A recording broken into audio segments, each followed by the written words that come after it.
Hello everyone, how are you doing? This is MD Tech here with another quick tutorial.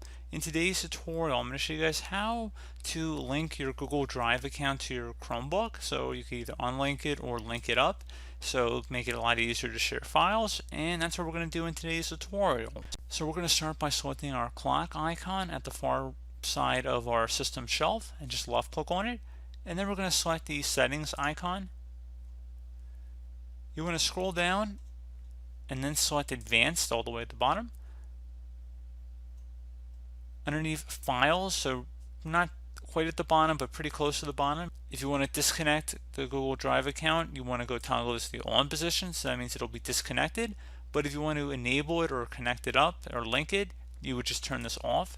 So by turning it off, you are leaving it connected.